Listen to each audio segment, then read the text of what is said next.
Shalom. First and foremost, I want to give all honor, glory, and praise to Yahweh and His only begotten Son, Yahweh Shai. Yahweh is the name of the one true God, and Yahweh Shai is the name of His only begotten Son, who the world ignorantly called Jesus. And I want to give double honors to the apostles and the elders of Great Millstone. And I want to send salutations to all the Akim throughout the four corners of the earth, exalting the name of Yahweh and His only begotten Son, Yahweh Shai, in truth and in sincerity.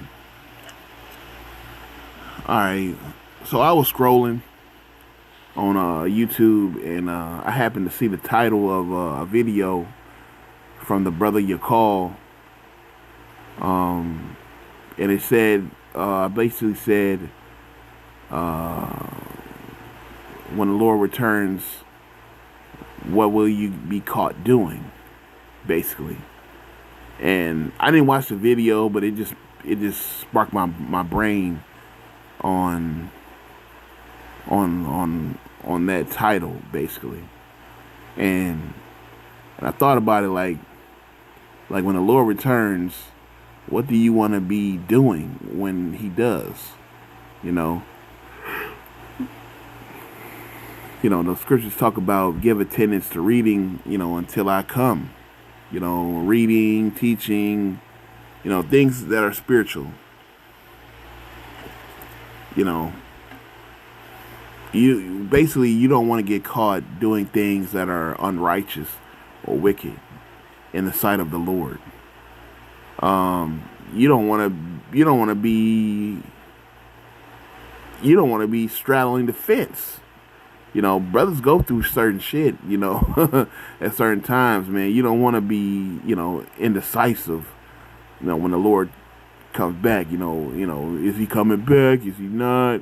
You questioning the return of the Lord and, what you believe in and shit like that. Like, that's it. That's off, the scriptures talk about when the Lord return, will He find faith on earth, And, you want to be fully persuaded. That's why the scriptures talk about don't put off day to day, because there's a spiritual growth that you're missing out on. No matter what level you are at, there's a spiritual growth that you're missing out on when you don't put your best foot forward.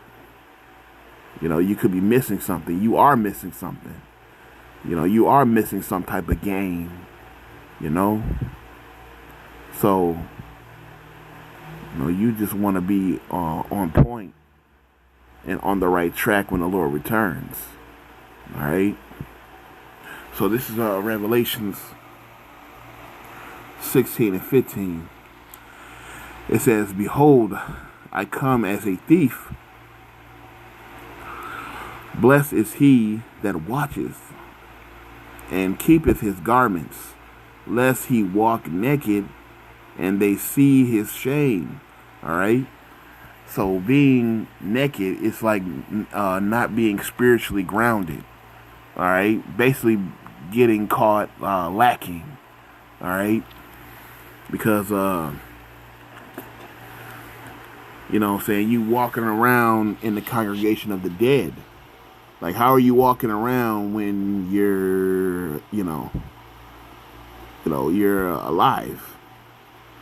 So, as a matter of fact, let me get that real quick. Proverbs 21:16. "The man that wandereth out of the way of understanding shall remain in the congregation of the dead." So you're going to be in the congregation of the dead when you wander out of understanding. So you want to be fully alive spiritually. All right, you want to have that breath of life in you, that wisdom. The scriptures say wisdom and knowledge shall be the stability of thy times. So be on point. All right, you don't want to be caught lacking out here before the Lord returns, because when he returns, hey, That's game, set, match. It's on now. It's over with. You know. He's returning with a sword. So you must be prepared. All right, for the return of the Lord, you got to be that watchman, like the scriptures talk about. Matthew 24:37. It says, but as the days of Noah were, so shall the coming of the Son of Man be. For as in the days that were before the flood, they were eating and drinking, marrying and giving in marriage, until the day that Noah entered into the ark, and knew not until the flood came and took them all away. So shall the coming of the Son of Man be. So it was like they didn't trust the prophet. They didn't trust Noah. All right, they didn't trust Noah. They didn't believe Noah. So when that rain came, which was the first time it rained from the sky, because how did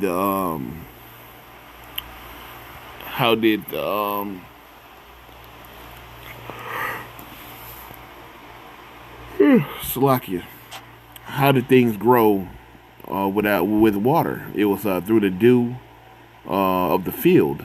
All right, because when you wake up in the morning, you go outside in the morning, you go barefoot into the grass. You'll think it rained yesterday or last night, but it didn't. It's just the dew of the earth.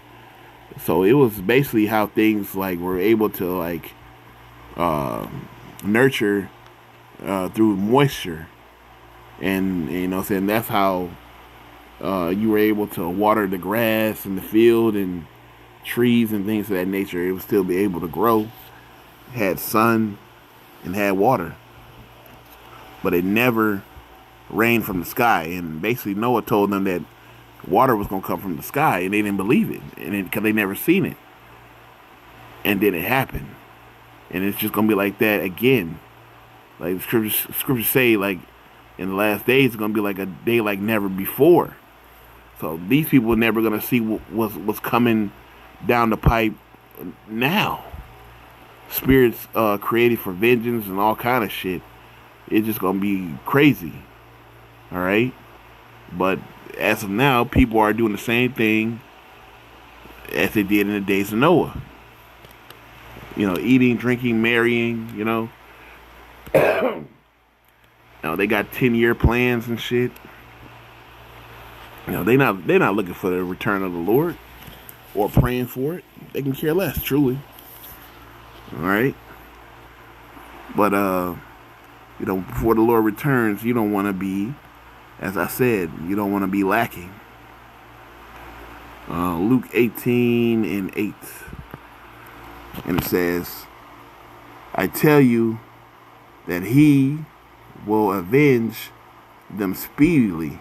Nevertheless, when the Son of Man cometh, shall he find faith on earth? So it's going to be a little bit of faith on earth, man, because the Lord is only coming back for a remnant. He's coming back for the elect and the 1/3. All right? A small number, a remnant of people.